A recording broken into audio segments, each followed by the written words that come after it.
Hello বন্ধুরা, তিথিস চ্যানেলে তোমাদের সবাইকে স্বাগত। আর এখন দেখো আমাকে কোথায় দেখতে পাচ্ছ, বাসে তো।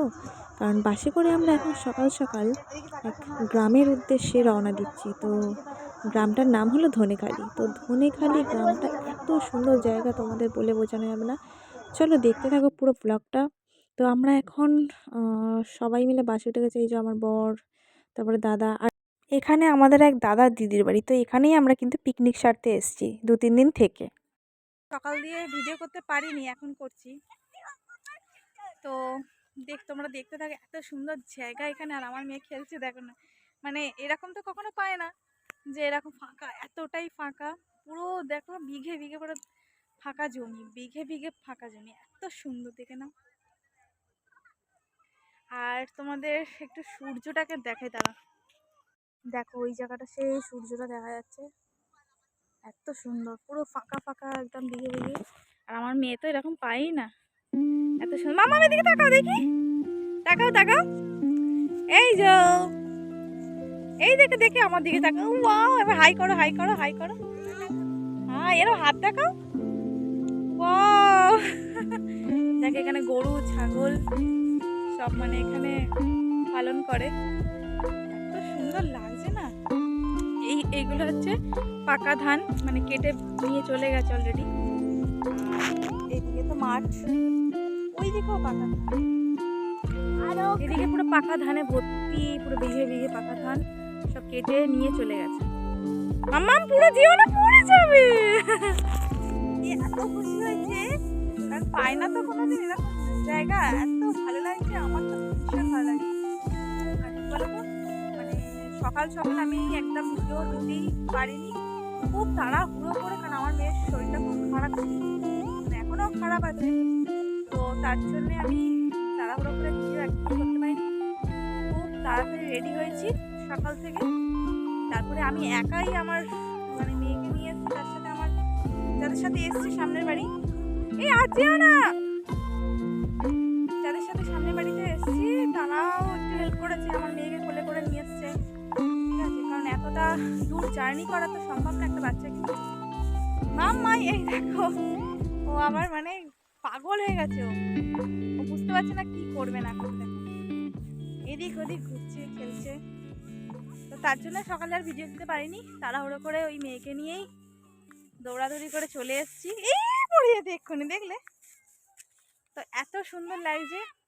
কালকে তোমাদের আরও ভিউটা দেখাবো সুন্দর, কারণ এখন হচ্ছে পড়ন্ত বিকেল, বিকেল পড়ে গেছে, এত সুন্দর সূর্য ডুবতে যায় যায় অবস্থা। তো আর আমার হাজবেন্ড এখন আসেনি, আমি আমাদের সামনের বাড়ি দিদিভাই দাদা সব ওদের সাথে এসছি, বললাম না। আর হাজবেন্ড আসলে তো ওই মেয়েকে ক্যারি করে, আমি মানে করতেই পারি না, ওই জন্য সকালের ভিডিওটা একদমই দিতে পারিনি। তো শেয়ার করা যায়নি, এখনই শেয়ার করছি। একটু আগে আসলাম, দুপুরে খেলাম, আমার মেয়েকেও খাওয়ালাম, আর এই বিকেলে একটু হাঁটতে বেরিয়েছি, খাওয়াটাও হজম হয়ে যাবে। আর আমার মেয়ে আর আমি এনজয় করছি। দেখো সবাই, দেখো কোথায় চলে গেছে দুষ্টু, এসো, কোথায় যাচ্ছ? ও ভীষণ মজা করছে। চলো তোমরা ও বাবা, দেখে দেখে তাকাও, তাকাও আবার তাকাও, ও বাবা দেখেছো মেয়েটা এত মানে এনজয় করছে, আমিও ভীষণ এনজয় করছি। আর যেও না, চলো তোমরা দেখতে থাকো। আর মামাই, এই জুজু আছে, এবার যা যা, তুই তুই কত দূর একা একা চলে এসেছিস বলতো। এই বললো বললো বললো বিকেলে ঘুরে ঠুরে এবারে সন্ধে হয়ে গেছে, ঘরে ঢুকে গেছি। তো এখানে আমি যে দিদিদের সাথে এসেছিলাম সেই দিদি বসেই কিন্তু রান্না করছে কাঠের উনুনে। কাঠের উনুনে কিন্তু রান্না খেতে সবারই ভীষণ ভালো লাগে, একটা আলাদাই, জানো তো, মানে ওর গন্ধটাই আলাদা। আমার মেয়ে দেখো আবার ঘুমিয়ে পড়ছে সন্ধেবেলা। তো কিছু করার নেই, কারণ অনেক সকালে উঠেছে, এতটা জার্নি হয়ে এসছে, তাই ঘুমিয়ে পড়েছে। এতটা জার্নি করার ফলে আমিও ঘুমিয়ে পড়েছিলাম মেয়ের সাথে সাথে, তো তাই রাতে আর ভিডিও করিনি। তো পরদিন এলো সকালবেলা, একদম সকাল সকাল উঠে গেছি। দেখো ভিউজটা এখানে সকালে দেখাতে পারলাম না, বাইরে এতটাই ঠান্ডা আমি আর যেতে পারিনি, জানো তো। আর এদিকে আমার মেয়ে খুব ঘ্যান ঘ্যান করছিলো, আমাকে ছাড়তেই চাইছিল না সকালবেলা। যা করে সকালবেলা উঠলাম আর সবাই মিলে চা খাচ্ছিলাম। ওই যে দাদা বসে হাসছে, দাদা চা খাচ্ছে, এখানে এদের বাড়ির সব লোকজন বসে চা খাওয়া খাই করা হচ্ছে। হ্যাঁ এই যে ওখানে সব আমার বর আমার মেয়েকে নিয়ে, দেখো না আর এখানে গোল মিটিং হচ্ছে, মানে চা খেতে খেতেই গোল মিটিং হচ্ছে, সব মানে গল্প হচ্ছে। আর ভীষণ মানে ভালো দিদিরা, জানো তো, এত সুন্দর এদের মানে পাড়াগাটা, আর এদের ফ্যামিলিটা এত সুন্দর, মানে খুব মিশুকে। আমার তো মনেই হচ্ছিল যেন নিজের বাড়ি ওখানে, মনেই হচ্ছিল না যে অন্যের বাড়িতে আমরা গেছি ঘুরতে। তো যাই হোক, ভীষণ ভালো লাগবে তোমাদের আরও মানে ভিউটা দেখালে। আর আমি দেখো না, সর্দি এত হয়েছে, আর আর চাটা ঘুরে যে খেতে মজা পেলে। ভীষণ ভালো লাগছিলো, আর একটা বিস্কুট খাচ্ছি আর চা কি খাচ্ছি হয়েছে? সকাল সকাল। তো সকাল সকাল আবার এখানে চলে আসলাম দেখো মাঠের মধ্যে।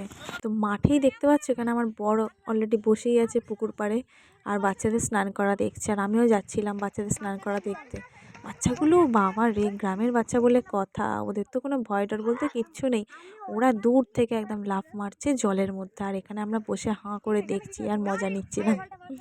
আর দেখতে ভীষণ ভালো লাগছে। আমার মানে মেয়েও এখানে বসে বসে এনজয় করছে। দেখো বন্ধুরা, কিভাবে বাচ্চাগুলো ঝাঁপ দিচ্ছে পুকুরের জলে। তো আমাদের শহরের ছেলেপুলেগুলো কি এরকমভাবে পারবে কখনো? কখনোই পারবে না। কারণ গ্রামের ছেলেপুলেরা এইসব দিক থেকে অনেক অনেক অনেক অভিজ্ঞতা ওদের। আর ছোট্টবেলা থেকে ওদের অভিজ্ঞতাটা তৈরি হয়ে যায় আপনা আপনি, বড়দের দেখাদেখি।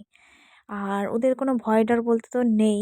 আর শহরের ছেলেপুলেদের কোনো দিনই কোনো অভিজ্ঞতা এসবে হয়নি আর হবেও না। আর ওরা ছোটোবেলা থেকে মানে এভাবেই মানুষ হয়ে থাকে, জানো তো, মাঠঘাটে মাটি ঘেঁটে পুকুরের জলে স্নান করে। আর এদের কোনো দিন ঠান্ডা লাগার কোনো সিন থাকে না, কিছু হয় না। এরা খুব মানে মানে ওপরওয়ালা মানে প্রথম দিয়েই এদেরকে এরমভাবেই তৈরি করে পাঠায়। হ্যাঁ, এরা সব কিছুর দিক থেকেই কিন্তু এক্সপিরিয়েন্স থাকে, গাছে ওঠা, পুকুরের জলে সাঁতার কাটা, হ্যাঁ, তারপরে মাটি ঘাঁটা, আরও অনেক কিছু দিক থেকে।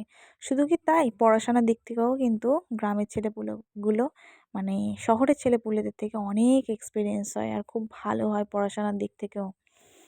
কারণ আমাদের শহরের ছেলেপুলেরা তো খালি ফোন আর ফোন, আর এখানে দেখো এরা পুকুর, নদী, নালা, মাঠ ঘাট নিয়েই পড়ে আছে, আর তার সাথে পড়াশোনা। তাহলে এরা ভালো হবে না, শহরের ছেলেপুলেগুলো ভালো হবে? হ্যাঁ। আর আমার তো ভিউটা দেখতে দেখতেই মানে সময় কেটে যাচ্ছিলো, চারিদিক মাঠ ঘাট, আর মাঝখানেই শুধু মানে যাদের বাড়িতে এসেছি তাদের বাড়িটা মাঝখানে দেখো। আর কোথাও বাড়ি দেখতে পাচ্ছ তোমরা? কোথাও দেখতে পাচ্ছ না। আর আমি ঘুরে ঘুরে খালি দেখছিলাম। আমার বরকে বলছিলাম, তুমি একটু ভিউটা করো, মানে ভিউটার ভিডিও করো, আমি একটু ঘুরে বেড়াই। হ্যাঁ। তো বাচ্চাগুলো স্নান করছে, স্নান করা দেখছি। আর আমার মেয়ে তো এখানে এসে আর বলার মতন নয়, খালি মাটি ঘাঁটছে, জল দেখছে, জলের মধ্যে কী সব ফেলছে, পাথর পাথর এই করে বেড়াচ্ছিল। দারুণ লাগছিল, দারুণ। জীবনে প্রথমবার মানে এই ফাঁকা এলাকায়, আর এতটা পরিমাণে ফাঁকা এলাকায় মানে থাকলাম। মানে কোনোদিন মানে ভাবতে পারিনি যে এরকম ফাঁকা এলাকায় আমি থাকবো, তাও আবার 2-3 দিনের জন্যে। ভীষণ ভালো লাগছিলো। যখন ছেড়ে চলে যাবো না এখান দিয়ে, আর মন চাইছিল না যে এখান দিয়ে চলে যাই। এত ফাঁকা এরিয়া, এত শ্বাস প্রশ্বাস একদম সফটলি নিতে পারছি, এত ভালো লাগছে না, বলার মতন না। যদি কখনো কোনো গ্রামে যাও, এরকম ফাঁকা গ্রামে কিন্তু তোমাদের যাওয়া দরকার। আর নিঃশ্বাস প্রশ্বাসটা তোমরা ফ্রেশ পাবে এইসব গ্রামে এলে। কারণ কোনো গাড়ি ঘোড়া নেই, কোনো ধুলো নেই, কোনো পলিউশন নেই, কিচ্ছু নেই, একদম ফ্রেশ, একদম টাটকা বাতাস। তো আমার ভীষণ ভালো লাগছিলো, আর মনে হচ্ছিলো এখানেই থেকে যাই। কিন্তু তা তো সম্ভব না, আমাদের তো বাড়ি ফিরতেই হবে কলকাতায়। তো যাই হোক, দেখো ঢিগবাজি খাচ্ছে, দেখেছো বাচ্চাগুলোকে? ভোল্ট খাচ্ছে, ওরে বাবা! ভীষণ ভালো লাগছিলো দেখতে। কিভাবে ঝাঁপ মারছে দেখেছো বন্ধুরা? তো আমি আবার বাচ্চাগুলোকে একটু মানে বার খাইয়ে দিয়েছিলাম, এই তোরা ঝাঁপ মার, আমি তোদের ভিডিও করব। তো ওরা আরও বেশি করে ঝাঁপ মারছিল। তো আমাদের শহরের ছেলেপুলেগুলো পারবে এরকম ঝাঁপ মারতে? কখনোই না। ঝাঁপ মারা তো দূরের কথা, ওরা তো মানে সাঁতারই জানে না। যাই হোক, তো কি এখানে করছো? দেখো আর একটা বাচ্চা আছে, জানো তো, এই বাচ্চাটার সাথে হ্যাঁ? আমার মেয়ের বন্ধুত্ব হয়ে গেছিলো, কারণ ওরই বয়সী, আচ্ছো। ছোট্ট মতন। তো ও দেখো মানে এখানে মাঠঘাটে ঘুরে বেড়ায়, হ্যাঁ, খালি পায়ে, কোনো ঠান্ডা লাগার সিনই নেই। আর আমার মেয়েকে এখানে এসেছি একদিনেই ঠান্ডা লেগে একদম নাক থেকে ভরভর করছে, আর কি বলবো। যাই হোক, তাও ওকে ছেড়ে রেখেছি। আর এদিকে দেখো ছাগলছানা কি সুন্দর। তো ছাগলের এটা একটা বেবি হয়েছে, তো আমার মেয়ে আমার বেবিটাকে কোলে নিয়েছিল, জানো তো। আর ছাগলগুলো দেখতেও ভীষণ ভালো লাগছিল। আর ছাগলটা ওর মায়ের দুধু খাচ্ছিল, কি ভালো লাগছিলো দেখতে। আর আমাদের সাথে একজন মানে আমার দাদার ছেলেটা এসছে। তো দাদার ছেলেটা এত বদমাশ, ছাগলের বাচ্চাটাকে ছাগলের গায়ে তুলে দিচ্ছে। তা আমি বললাম, এই ওরম করতে নেই, পা যদি ভেঙে যায়, ছোট্ট বেবি হয়। তখন আবার ছেড়ে চলে গেল। তো এইভাবেই আমাদের কিন্তু সারা দিনটা কেটে গেল এইসব মাঠ ঘাট গরু ছাগল এইসব দেখতে দেখতে কেটে গেল আজকের দিনটা। তো আমার বর আবার আরও ভিডিও করছিল, দূর দূরান্তে খালি ফাঁকা জমি। আর এই বাচ্চাগুলো দেখো কি করছে জানো, সব খড় মানে দূর দূরান্ত থেকে খড়গুলো নিয়ে এসছে। কেন জানো, সন্ধেবেলা এই খড়গুলো মানে জ্বালিয়ে সব আগুন পুইবে তাই। তো এখানে আবার মাটি ফাটি কেটে গর্ত করে এর মধ্যে আবার কি করবে জানো, আলু দিয়ে আর ওর ওপরে খড় চাপিয়ে খড়গুলোকে পুড়িয়ে আলু সেদ্ধ করবে। তো বাচ্চাগুলোর এই মজমস্তি দেখতে দেখতে আমার ভীষণ ভালো লাগছে। আমি ওই দূরে দাঁড়িয়ে খালি দেখে যাচ্ছি এদের কাণ্ড কারখানা। তো এইভাবেই সারা দিনটা আবার কেটে গেল।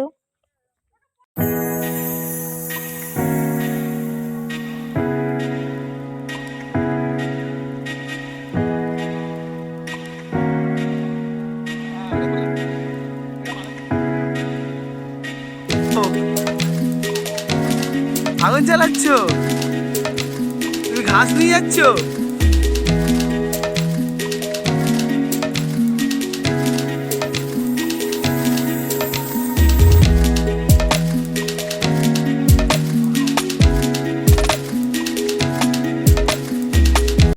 তাহলে বন্ধুরা, তোমাদের কাদের কাদের এই গ্রাম বাংলা ভালো লাগে আমাকে প্লিজ কমেন্টে জানিও। কিন্তু একটা কথা বলি, এক সপ্তাহের বেশি কিন্তু কারোর আর ভালো লাগবে না এই গ্রামে, কারণ আমাদের তো সেরকম থেকে অভ্যেস নেই এরকম। কারণ হাতের সামনে কোনো দোকান পাবো না, কোনো দোকানই পাবো না। এখানে আধ ঘন্টা গেলে তবে একটা মুদিখানার দোকান পাবে, তবে একটা মার্কেট। কিন্তু আমাদের তো কলকাতায় কি বাড়ির সামনেই মানে 101টা দোকান বলতে গেলে। কথায় বলে না মানুষ অভ্যেসের দাস, ঠিক তেমন। তো আজকের ভ্লগটা এইটুকুই। তোমাদের কেমন লাগলো প্লিজ জানিও। আর চ্যানেলটাকে সাবস্ক্রাইব করো, তিথিস চ্যানেল। তো আশা করি ভালো লাগবে তোমাদের ব্লগটা। টাটা।